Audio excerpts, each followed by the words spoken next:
Good morning, good evening, or good afternoon, depending on what side of the pond you're on, and welcome to an extra special edition of Across the Pitch.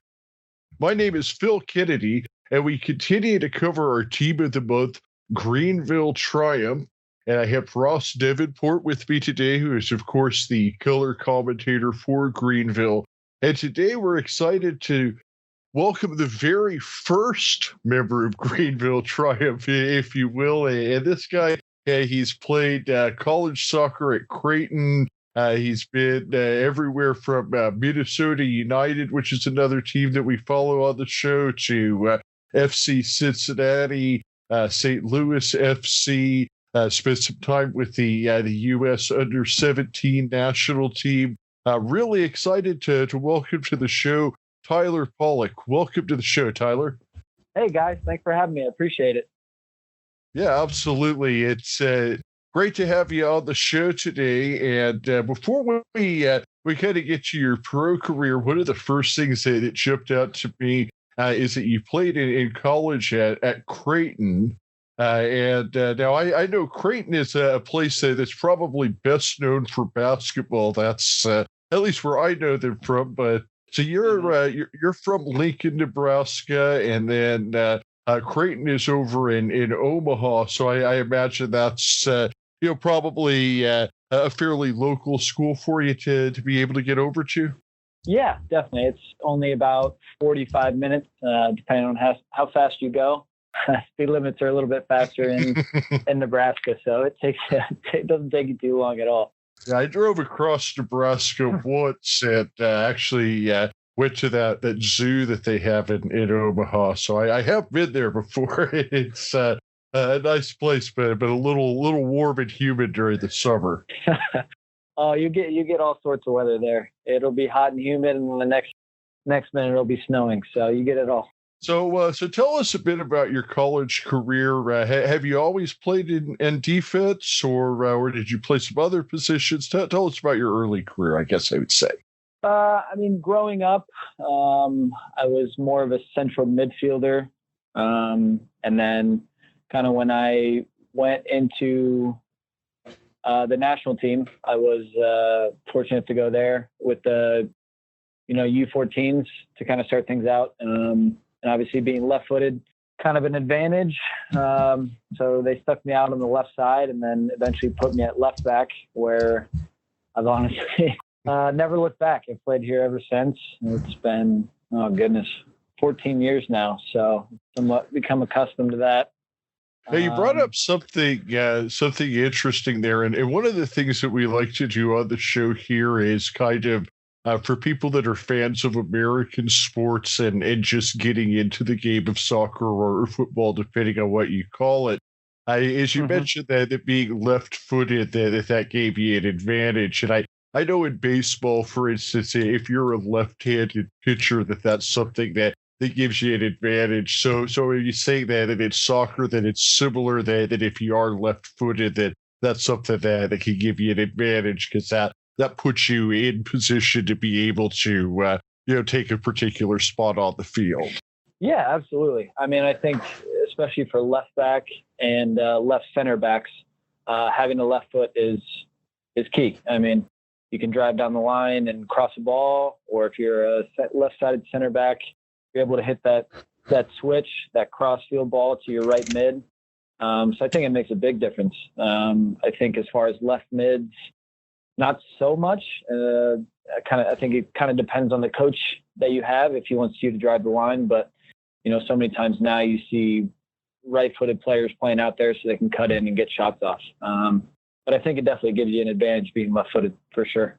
Yeah, it's not like baseball, at least. When my daughter, she's playing softball at the moment, she's left-handed, and they've told her you're basically never going to play middle infield. At least left-footers can play anywhere all over the park, so that's always a bonus. Yeah. Now, Tyler, you obviously you went off to Creighton, obviously coming through the USA youth system. Did you have any academy offers at that time before deciding to go to college? Because obviously a lot of those guys, especially ones that had as many caps as you, at the youth USA level, a lot of those guys may end up going to academies. Did you have some options there at the end? I think it was January 2010. I went over to Germany and basically went on trial with Borussia Dortmund. No, I'm sorry. I apologize. Borussia Mönchengladbach, the longer one. And then I also went to Hanover as well. Unfortunately, it just didn't work out. And then I sat down with my family and, basically decided, do I want to keep continuing to look for other academies over there or whether I want to take the college route. And I think just sitting down with my family and kind of deciding that getting an education as well as getting, more growth and development in soccer was probably the better option. And Creighton's got somewhat of a history with soccer. I think before I went, they had a very long run of making the tournament. It was like 18 or 20 years, something like that. So just being close to home as well. In my teens, I wasn't around. I was living in Florida for most of it. So I think it was nice to kind of come home and be closer to family where they're able to see me more often. So it was somewhat of an easy choice to decide on Creighton. Obviously, you made that decision, but then only ended up staying the 2 years at Creighton. Were you approached by the Revs or other teams that were sort of asking you, look, we'll draft you if you come out? How hard was that decision? Obviously, leaving a home state university, after just the 2 years. Yeah, it was tough. You get kind of acclimated to that kind of setting, but at the same time, you want to push yourself. And if I thought at that time I was ready to kind of make the next step, maybe hindsight, I could have stayed another 2 years and, developed different assets. But I thought at the time it was right to kind of try to make that transition. And I was lucky enough to go Generation Adidas and picked up by the Revs. But at the same time, the Revs had Chris Tierney at left back, which is absolute staple at New England. So that was, it had its pros and cons. Obviously, minutes weren't going to be there, but just kind of learning things from him, I thought was a big, big plus.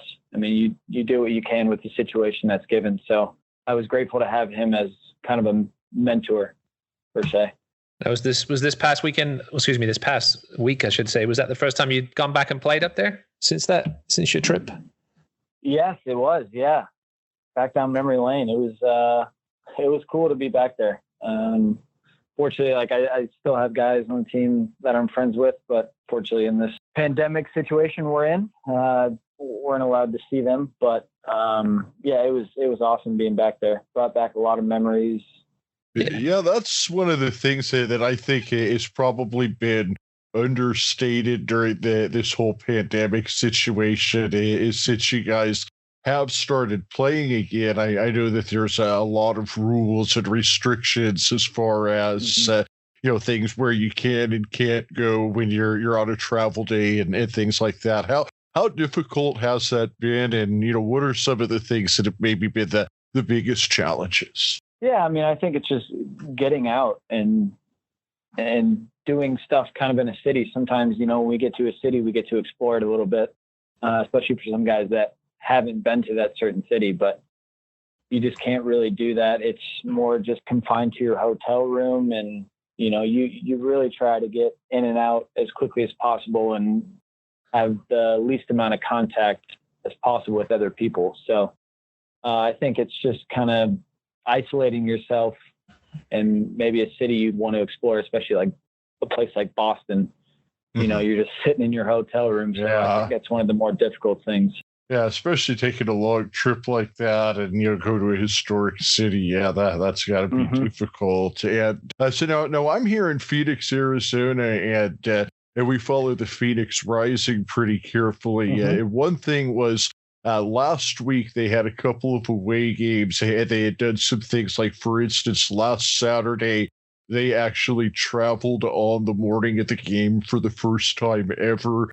Have you guys been doing some things like that? I heard you say that you kind of try to get in and out as quick as possible. So have you been, changing the travel arrangements to spend less time in a given city? At this point, we haven't, just because we haven't had somewhat of a remote, close game like Chattanooga or Tormenta yet. Some of the travel that we've had to do is flights, and with that, there's a lot of unknowns. I mean, canceled flights, weather, things can happen like that. So we've been going the day before the game, and then just staying at the hotel primarily and prepping for the game.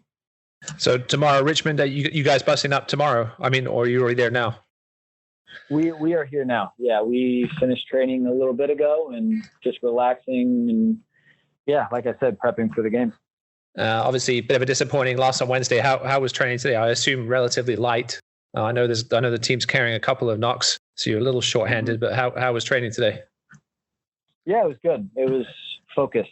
Obviously, losing for the first time is disappointing, but we're still in a very good spot right now, on top of the table, and we just need to keep moving forward. It's only a true loss if you don't learn from that game, and I think we've done that. We've gone over film and tried to correct what went wrong, what we can do better. I think today in training, guys were focused and trying to kind of patch those up, little minor details. So I think we're looking good. We're ready. Good. Yeah, we won't talk about the goal because it was a slightly questionable decision by an out of position assistant referee, but we won't go there. Let's talk about your career after the Reds let you go. I know you spent some time with the Rhinos, with Minnesota, and then how did FC Cincinnati come about? How did John Harkes? Obviously, it was his first year when you jumped on board there. Had a great first year at FC in Cincinnati. But how did that move come about? Did John reach out to you? He reached out to my agent, which I was kind of surprised about because my 4 years prior, 2 years with New England, I didn't get much playing time. I had one game. One appearance with New England for 2 years. And then I had, I think, 1 or 2 appearances with Minnesota as well. So, I was kind of surprised when my agent told me that John Harkes reached out and that they were starting a project in Cincinnati. I think for me, those are kind of scary, those startup teams initially. You don't know what you're going to get, what's to come. So, I was just grateful he was giving me an opportunity. So I jumped on that pretty quickly. And I mean, the rest is history. I think we had a good first season. The guys he brought in, like he's done now, they're stand-up guys and they want to work hard and they want to play, the right kind of soccer. So I think that was a major pivotal, turning point in my career going to Cincinnati with him. As I mentioned in the intro, you were the first ever player signed by Greenville, so that means you obviously left a good impression on him. But what kind of an honor is that to know that when a team started up like that you were the first guy they wanted to go out and get? Yeah, it's obviously an honor. I don't think too much into it. I think it's just about who he knows, and obviously we have somewhat of a relationship from FC Cincinnati. Like I said, it was an honor, and I was just excited to see who else we were bringing in, and we had a great first season. Unfortunate ending, but just left us more hungry, as you can see with the start to this season. Yeah, I think that's something that you hear a lot, is that if you do have that season where you come up just short, it really kind of motivates you. And then you also kind of maybe learn what not to do next time around. Maybe, go through, okay, this is, how we came up short last year, and you kind of learn what it takes to be a champion. And I think that's what I hear you saying there, is that as difficult of an experience as it is, you ultimately learn from it and you come back with fire in your belly, as they like to say over in England. Yeah, absolutely. I mean, some teams you could either fall into that hole of despair and feeling sorry for yourself that you didn't win, or you can, work harder and try to be better. And I think we brought in some new guys, some attacking guys that add a different element to our game. And we brought in some defensive players that can maintain what we had last year. I think John's done a good job bouncing that out. And, the chemistry's been there, as you've seen. We just need to keep going. Not let the last defeat define us. So, yeah. Yeah, it seems like you guys have really kind of built out from the back. And from everything I heard, that John Harkes is a defense-first guy. And we had Dallas J on last week, and obviously he's an experienced keeper. Then last year, you were first team all league defender. So I look at it and I see that you and Dallas kind of anchor that defense or kind of the strong point of the team that you've built out from. And I really, I think that you guys have a great thing going there. And it seems like the defensive style is really working well for you guys. Yeah, I mean, we definitely focus on tactic and shape. Defensively, how we can counter press and turn the ball over in good spots where we can counter them quickly. And I think there's a lot of unsung heroes in our back line. I mean, even last year, Kevin Politz, Evan was huge. Cole Seiler, who played everywhere. I mean, we've picked up guys like Brandon Fricke, who's going to do, the same amount of hard work and winning aerial duels. So we've had a good turnover. I think the whole team as a whole, starting with Keegan up top, just putting pressure on their back line to turn the ball over and make bad decisions and make it easier for the back line to read passes. I think that was huge last year, which made my job in the back line very easy. And then Dallas has been big this year with a lot of big saves. I think we've been caught sleeping a little bit, which we're trying to rectify, but he's come up huge, and we're in this spot because of him and a lot of other guys. Now, Tyler, I know that you've been sharing the goals around. Obviously, Noah Pilato with that cracker last weekend, but you've yet to get on the score sheet, I don't think, as a pro, have you? I have not, no. Thank you for reminding me. I appreciate that. Now, you've had a couple of cracks. I know when you sort of cut in from the left wing there, but what's the closest you've come to scoring? Have you hit a post yet? Or I know, listen, you got to forward. Distribution's your thing. Obviously, you had that great counterattack goal against your opponents coming up tomorrow in the first meet, and you almost had another one, I think, in a couple of games ago, last Saturday in the last home game, but. Talk about a bit about your offensive sort of thoughts and when you like to pick to go forward. You obviously show your midfield skills when you do, get that head down and go forward. But you've obviously got to pick your spots. So yeah, give us a bit about your philosophy, perhaps on your offensive side of things from left back. Yeah, I think for me, I'm a pass first. Like if I'm in the attack, I'm probably going to pass it. Not that I don't trust myself. It's just I'll go back to the championship game last year where I had a 1v1 with the goalie, and that's probably the closest I've been. I probably could have just slotted it either side or through his leg, but I elected to try to chip him, which it was somewhat close, but it was not the right option to choose at that time as I look back at it. But that's the closest I've been, and that's why, I don't know. I would rather get an assist than a goal, to be fair. I would be okay going with 0 goals in my professional career and a lot of assists. Who is there anybody else on the team naturally left-footed? I can't believe I haven't asked John Harkes this question. I always forget to ask him, but who else on the team is naturally left-footed? And is there anybody else that, with the free kicks, it's always nice, depending on what side of the goal you're on, to have that left footer available. Have you ever tried to put your hand up to say, listen, if it's on the right side of the box, I'd love to take a crack at it with my left foot? Yeah. I mean, we try to build a bit of a deception with our free kicks and whatnot, just to keep the keepers guessing. But I would love to take, free kicks a little bit closer to the box. I know we haven't had too many of them. We had one last game at the end. But yeah, I mean, those are special opportunities to get a goal, and that would be an awesome first one. And then in regards to left-footed players, we have Omar Mohammed, Mojo. He's left-footed. Harry Hawkins is left-footed. Trevor Schwartz.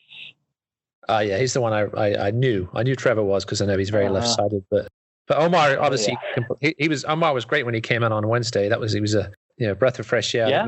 We missed his creativity. There's no doubt about it. Yeah, he was awesome when he came in. I mean, he was getting shots out from distance. He had a very good one. I think like 5 minutes or 6 minutes after he came on. I mean, he hit one. The goalie was somewhat right down the middle, but it had some dip on it. I mean, he's been getting better at long distance shooting and just shooting in general. He was definitely a breath of fresh air that we needed in that game. All right, before we kind of get back to talking about football, there was something a little bit special that I planned for today after I read your 11 questions with Tyler on the Greenville website. And Ross is a guy that learned firsthand the first time that he ever came out across the pitch that, sometimes we come up with something a little different and special on the show. Ross, you remember the rugby? Oh, yes, I do. Go ahead and Ross, tell Tyler about the rugby.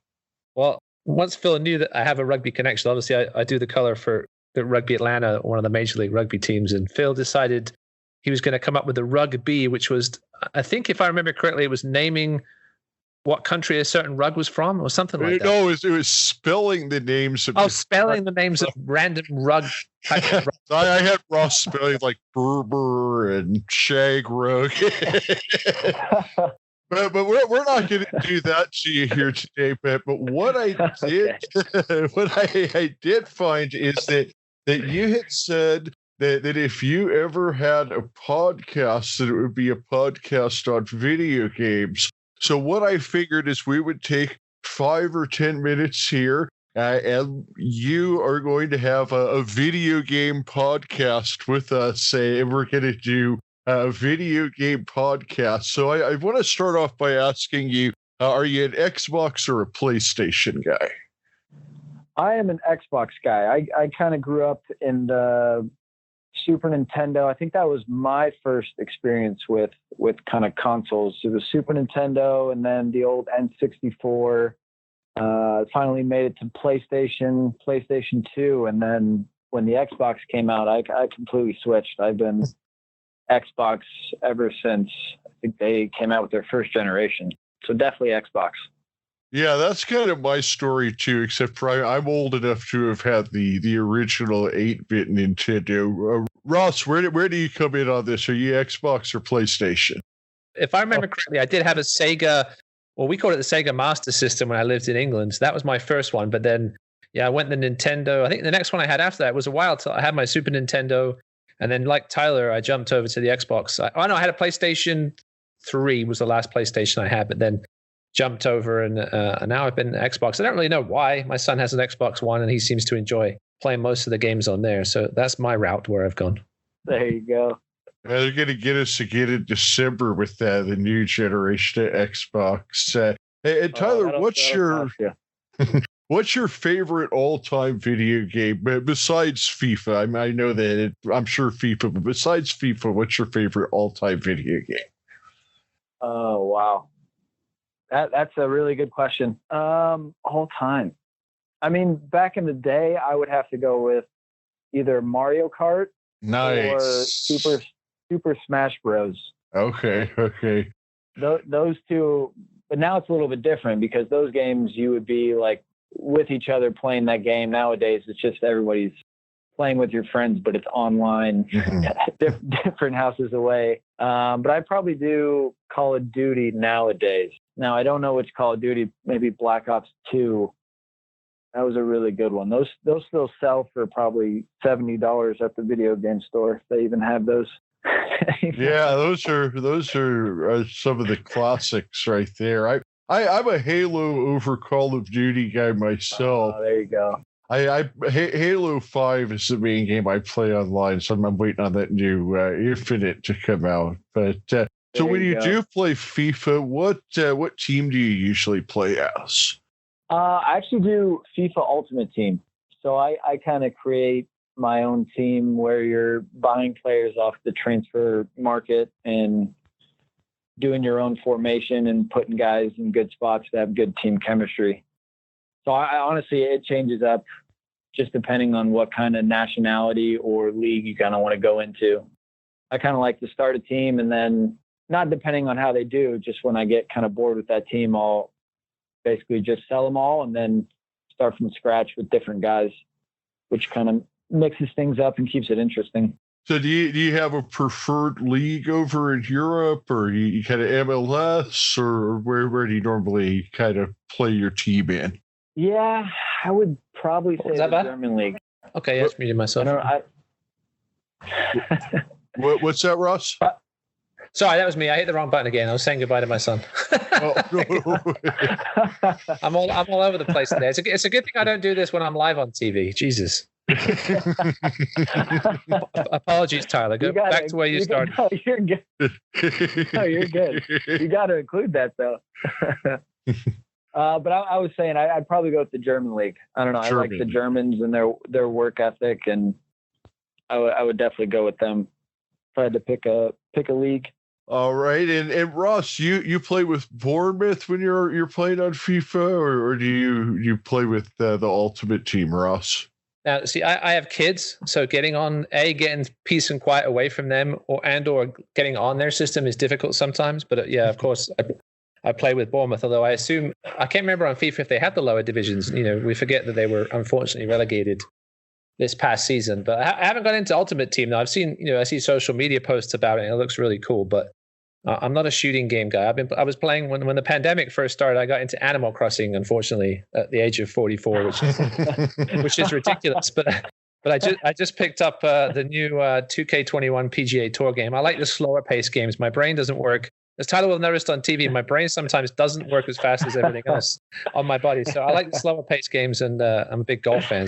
PGA Tour 2K21 is about to be in rotation this weekend. Right. It's got it on Monday. So I used to play a lot of the Tiger Woods back in the day. Oh, yeah. Ross, do you remember the old the game? It was just called Golf on the 8-bit Nintendo, where you played the same course every time, and Super Mario was the golfer. Do you remember that one? I do. I actually have Mario Golf for my little 2DS portable thing, because when the pandemic started, I was still working at the airport and there was no flight, so I had to get something to keep myself entertained. So I was playing some Mario Golf on that, which is like the newer version, and it's fun. But Tiger Woods was really how I got into the first golf games. I remember the most fun part about Tiger Woods golf was the fact that you could play sound effects by hitting buttons while the other guy was hitting. If you were playing locally, and that was one thing I really remember. In the backswing. Yeah, exactly. But this new game is much less arcadey than Tiger Woods, and it's very, very difficult to master. So I'm looking forward to spending some time. As hard as the real game of golf, almost. Oh, no doubt about that. Making it too realistic. All right. Well, Tyler, I've got two more video game questions left before we get to football, or get back to football. And in the article, you said that you play some unorthodox indie games. So give us some of your unorthodox indie game recommendations. Yeah, I honestly just deleted one from my iPad. It was kind of an escape room game. Oh gosh, like you're basically stuck in a room and you have to find clues to kind of get yourself out. That's something I've kind of got into during this pandemic, just being at home. Just kind of downloading like different escape room games on the iPad and trying to work your way through some of the weird rooms that you're kind of put into. That's one I would, if you're really, really bored, definitely just Google or go on the App Store and just look up trap rooms or escape rooms, and those are pretty fun. I'll have to give that a try. Yeah, sometimes I get what Ross was saying with the Animal Crossing, where sometimes some game will pop up and you just download it for whatever reason, and then a month later you're still playing it. I'm embarrassed to admit I got into Dragon City one time, so that's my my most embarrassing video game admission. You just go down a rabbit hole. All of a sudden you look up, it's December. What happened? Well, let's go with the grand finale question, because this is the question that you said you were going to wait to answer on your video game podcast. and now that we're doing your video game podcast, are you ready to reveal what feature FIFA took from your critique when you visited the video game magazine in Minneapolis? So it was, oh gosh, what year was that? 2015, maybe? That's what it said in the article. My memory is good then, I guess. But it was my teammate and buddy, Brent Coleman. We were kind of invited in to go to this magazine gaming company. We were reviewing the new FIFA at the time. We were just kind of giving our feedback, what we think. And I mentioned a feature that I would like to see is basically you're able to, in most of the previous FIFAs prior, you're able to tell your player to make a run by pressing LB or L1, which is very useful, but there was never a feature that allowed you to call like a man to you.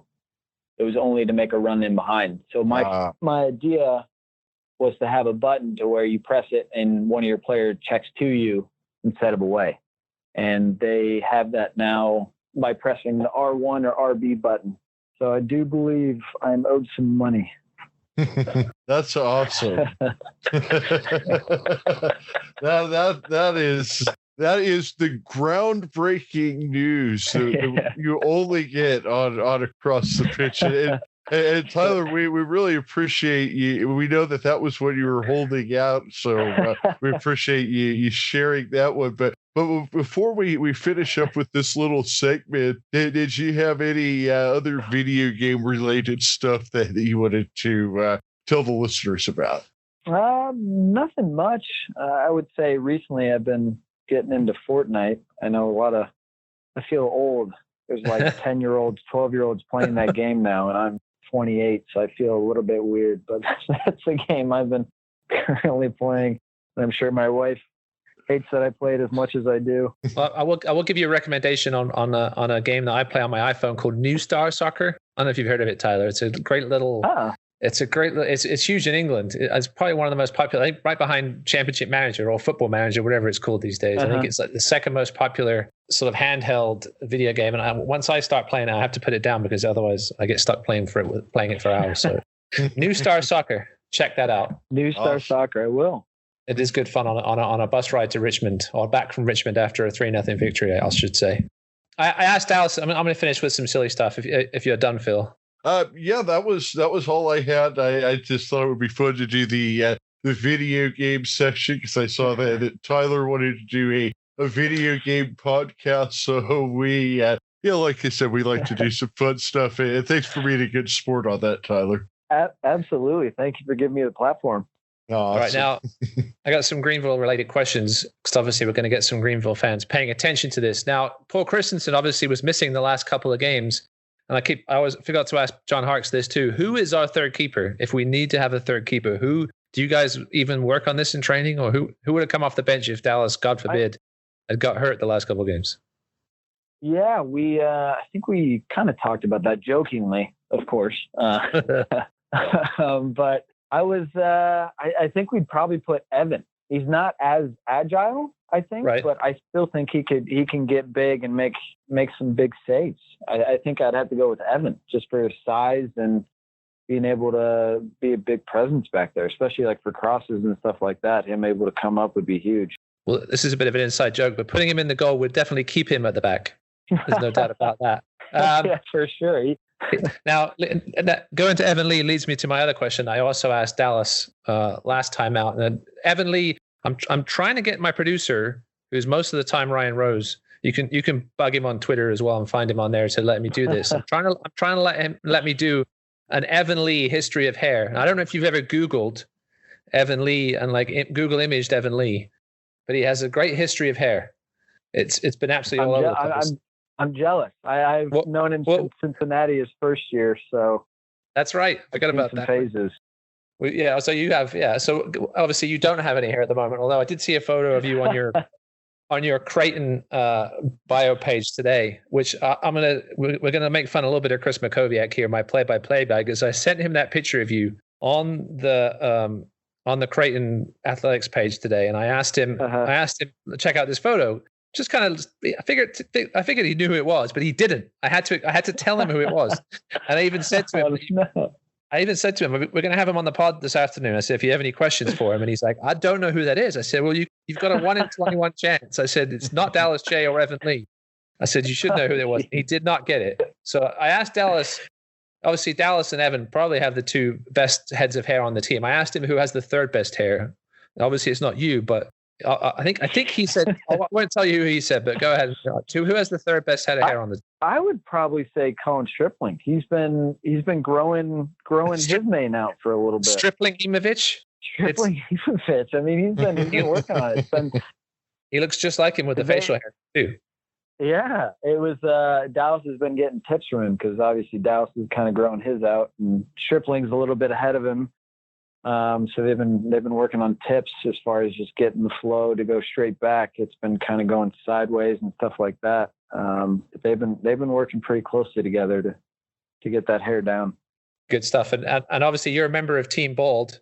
We obviously pulled up. That must have happened after Cincinnati, I think. So I saw an interview with you while at Cincinnati. You had hair at that point. You had a solid head of hair in college. Now I'm a recent addition to Team Bold, although I've been losing it and shaving it relatively short for years. So people weren't totally shocked. But what tips do you have for me as a new member of Team Bold, and how many days do you go between shaves? It depends how short you like it. I mean, I like mine not completely like bicked using like a straight razor, but I usually go, especially with travel, because I try to cut my hair before I travel. So I probably cut it 2 to 3 times a week. Okay. And then I guess figuring out when to use facial kind of gel and then when to use shampoo. Yeah. So that's going to be the toughest thing for you. You just got to figure out where that point is on your forehead and where your head meets. So, I mean, good luck with that. It's everyone's journey. It is. And I think it was playing under Harkes that made me lose all my hair in my first year in Cincinnati. That's the only correlation I'm seeing there. Well, the funny thing is, he was asking us a couple of games ago why we never show him during the hydration breaks. And I wanted to say to him, look, John, coach, we've seen how you can get during some of these hydrations. Listen, he's not overly animated, but you can see him giving strict instructions. So I totally understand that. But I'm going with the foil razor at the moment. Every 3 or 4 days, and I do it before I get in the shower, and that seems to work a little better. Well, it seems that the regular blade seems to be better after the shower, but I haven't quite gone to that point yet. But I'm trying to find that sort of that happy medium, as you said, with the length. So no, I appreciate. Yeah, I usually absolutely. Yeah, I usually just use clippers and just do the no guard and leave it at that. That seems to be suiting me so far. I have a pair of clippers, but they're so narrow. My foil shaver is nice and wide. I need to find like a wider pair of clippers, and then because otherwise I take forever to do it. But getting into hair with Tyler Polak, who thought to do that, and video games. Hey, football, video games, hair. We do it all here on Across the Pitch. We're all over the place. well, Tyler, we don't want to take up too much more of your time because we know that you got a game coming up and in a busy week. We really appreciate you taking your time with us here today. But just wanted to ask you as kind of a final question. So you've played here right now. You played in USL League One. You played in the USL Championship. You played in the National American Soccer League. You played in just about every league. You played in the MLS. What are your thoughts on how you've seen the game grow over here in your lifetime, and if there just are so many leagues out there now? When I was a kid, there was no soccer at all until 1994. So I mean, what has it been like from your perspective, just seeing the opportunities in professional soccer open up over your career? Yeah, I mean, it's been unbelievable. Just the growth and how many teams, the expansion teams, how much teams we have now. I mean, I remember getting picked up by New England, playing there, and I didn't really even know about any other league, honestly. And then I got released, and I was having to open my mind up a little bit more to these other leagues. And it was NASL and USL at the time. And, there was kind of slim pickings back then. It was NASL had 12 teams, 10 teams, and USL, not so many. And now it's unbelievable. I mean, you have NISA, you have USL Championship League One, you have the Canadian Premier League. I mean, it's so awesome to see that because there's so many young kids that, they can make that jump and progress and not just jump into this MLS kind of organization and be put to the wayside. I mean, these guys are getting games and experience, and Yeah, I think that's key professional for soccer development. experience. Right. Yeah, and that's key to their development. Is getting games and game experience. It's good for the future of the national team too, I would think. For sure. Yeah. I mean, then they go into these national camps and they have that game experience, and it goes a long way. I mean, that makes your career having games when you're younger. I mean, you just get more comfortable in the game and you're able to solve solutions on the field so much faster. Ross, did you have anything else? No, that's it. I just want to thank Tyler for obviously taking the time, as Phil said. I know it's a busy week with the 3 games in 8 days and big one coming up tomorrow. This probably won't be out till after that game, but let's put Richmond in their place. I know they've been probably the second hottest team this year, and we'll be at home. But the first game was fun. I think tomorrow will be just as fun. Oh, yeah. And I hope you guys come away with the 3 points. No, we appreciate it. Yeah, we're doing everything we can to get that W. So we appreciate it. Thank you. Well, absolutely. And Tyler, was there anything that we hadn't asked you about football-wise that you wanted to make sure you talked about today before we wrap up? I think that's about it. We're good.